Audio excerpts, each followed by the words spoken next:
Good morning class.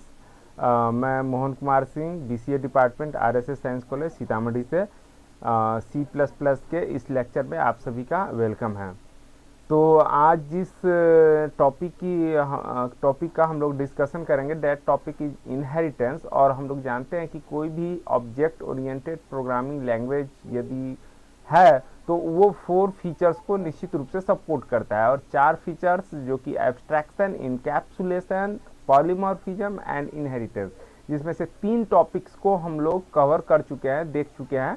हालांकि polymorphism का कुछ पार्ट है, दैट इज डायनेमिक पॉलीमॉर्फिज्म, जो अभी देखना हम लोगों को बाकी है। तो 3 टॉपिक को हम लोग पढ़ चुके हैं, और चौथा टॉपिक जो है वो हमारा है इनहेरिटेंस। तो आज हम लोग इनहेरिटेंस, व्हाट इज इनहेरिटेंस, इसके बारे में जानेंगे। तो चलिए आइए हम लोग टॉपिक पे आते हैं। कहता है it is an important feature. It is का मतलब है यहाँ पे inheritance is an important feature of OOPs. OOPs का ये इम्पॉर्टेंट फीचर्स है। कहता है the process of creating a new class by adding some features to an existing class is known as inheritance. यानी इनहेरिटेंस का एक लाइन में यदि हम लोग डिफिनीशन दे तो this is the perfect definition. कि एक सेकेंड, मैं जरा क्लास को होल्ड करना चाहूँगा।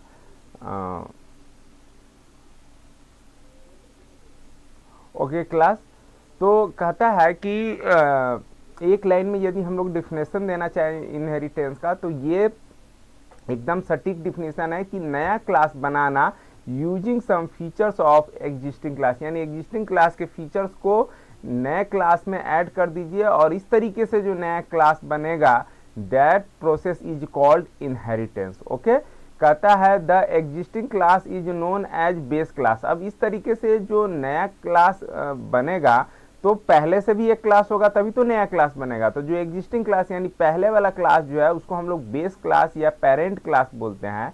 And the newly created class जो नया बनेगा इज नोन एज डिराइव्ड और चाइल्ड क्लास। ओके, अब कहता है कि इस इनहेरिटेंस का, यानी कि एक क्लास के फीचर्स को दूसरे क्लास में यदि हम इस्तेमाल करते हैं तो इसके क्या एडवांटेजेस है ना। तो कहता है reusability of code is possible. यानी कि देखिए, अगर हमने एक क्लास बनाया और उसमें वेरिएबल इंट ए डिक्लेयर किया, तो उस ए वेरिएबल को दूसरे क्लास में बिना उस क्लास का ऑब्जेक्ट बनाए हुए हम ए को इनिशियलाइज कर सकते हैं, ए को प्रिंट करा सकते हैं, ए के साथ कोई अर्थमेटिक ऑपरेशन या किसी भी तरह का ऑपरेशन हम लोग करा सकते हैं। यानी हमने डिक्लेयर किया बेस क्लास में, ऊपर वाले क्लास में। जैसे ऐसे समझे कि यदि फादर का कोई चीज है तो उसको चाइल्ड ऑब्वियसली यूज कर सकता है। तो दिस इज ऑल्सो, और ऐसे में मैं बता दूं, इनहेरिटेंस टर्म जो है ये बायोलॉजी का टर्म है, जिसका मतलब होता है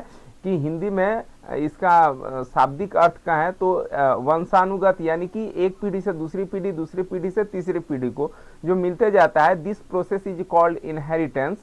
तो यहाँ पर हम लोग क्लास की बात कर रहे हैं। तो कहता है reusability of code is possible. यानी कोड को हमने एक बार यदि डिक्लेयर किया तो उस कोड को दोबारा हम लोग रीयूज कर सकते हैं। कहता है सेविंग इन टाइम, यानी कि अब कोड एक बार डिक्लेयर किया और उसको दोबारा यूज कर रहे हैं, यानी कि दोबारा हमें डिक्लेयर नहीं करना है, तो इससे समय का बचत होगा। Saving in time and effort, यानी मेहनत भी कम लगेगा। Which is turn result in cost benefit, जो तो निश्चित रूप से कॉस्ट बेनिफिट होगा ही होगा।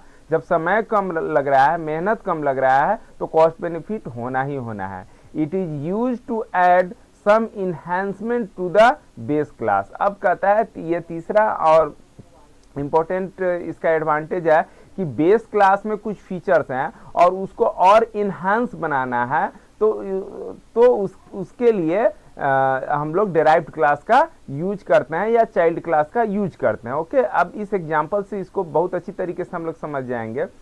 पहले यहाँ पे ये कुछ टर्म लिखा हुआ है, इसको हम लोग देख लेते हैं। In some other object oriented language the base and derived class also known as super and sub class respectively. यानी बेस क्लास जो प्रीवियस क्लास है उसको बेस क्लास भी बोलते हैं, पेरेंट क्लास भी बोलते हैं, और साथ साथ सुपर क्लास भी बोलते हैं। और ये अदर लैंग्वेज कौन सा है वो भी मैं बता दूं, जावा में इसे सुपर क्लास और सब क्लास का मतलब चाइल्ड क्लास या डेराइव्ड क्लास। अब इस एग्जांपल से समझिए, यहाँ पर एक एग्जांपल दे रखा है, कहता है कि एक ऑटोमोबाइल ग्रुप है। अब ऑटोमोबाइल, कार भी एक ऑटोमोबाइल है और बस भी एक ऑटोमोबाइल है, लेकिन और दोनों जो ऑटोमोबाइल्स के फीचर्स है, यानी कि व्हील्स, स्टीयरिंग, एक्सेलरेटर, डीएसेलरेट करना या ब्रेक सिस्टम या सीटिंग कैपेबिलिटी, तो ये ऑटोमोबाइल्स के फीचर्स हैं और ये फीचर्स कार में भी मिलेंगे और आपको बस में भी मिलेंगे। लेकिन कार क्या है, लग्जीरियस है और हाई स्पीड है, बट बस क्या है, बस लग्जीरियस नहीं है और कार से कुछ कम स्पीड का है। तो दोनों अपनी अपनी जगह पे अपनी अपनी रिक्वायरमेंट्स को पूरा करता है। तो ये दोनों ही चीजें कहां से निकला, ऑटोमोबाइल से निकला। अब कार में फर्दर हम लोग आगे बात करें तो फोर्ड कंपनी की भी कार आती है और बीएमडब्ल्यू की भी कार आती है।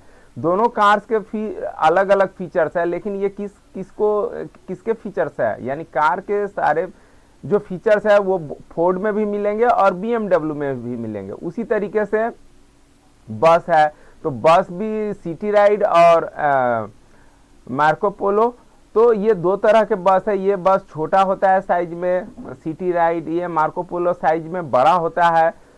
तो ये क्या कर रहा है, ये जो ये ऊपर का क्लास है, ये क्लास बेस है और ये क्लास डिराइव्ड है।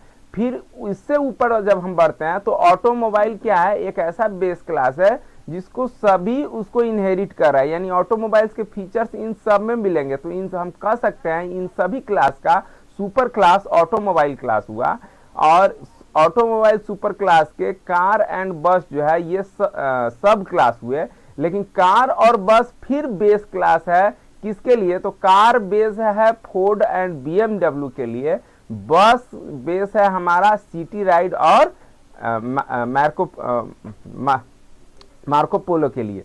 ओके, तो कहता है in the above figure both car and bus classes inherit the characteristics of automobile, यानी कार और बस जो है ऑटोमोबाइल्स के कैरेक्टरिस्टिक्स को इनहेरिट कर रहा है। Hence automobile class is super class while the bus and car classes are base class. ये जो है बेस क्लास, लेकिन बेस किसके हैं, तो ये फोर्ड बीएमडब्ल्यू और इसके हैं, ना कि इसका बेस क्लास है। ओके, और इसका ऑटोमोबाइल का तो ये ड्राइव्ड क्लास या सब क्लास है। ओके, तो इससे आप समझ गए होइएगा। अब नेक्स्ट लेक्चर जो हमारा होगा उसमें हम डिस्कस करेंगे कि how to make a class to base class, how to declare a derived class, और फिर इसका हम लोग एग्जाम्पल देखेंगे। तो अब जो भी नेक्स्ट लेक्चर होगा हमारा उसमें इन बातों को रखेंगे। आपने मेरा वीडियो देखा, इसके लिए आपको बहुत बहुत धन्यवाद।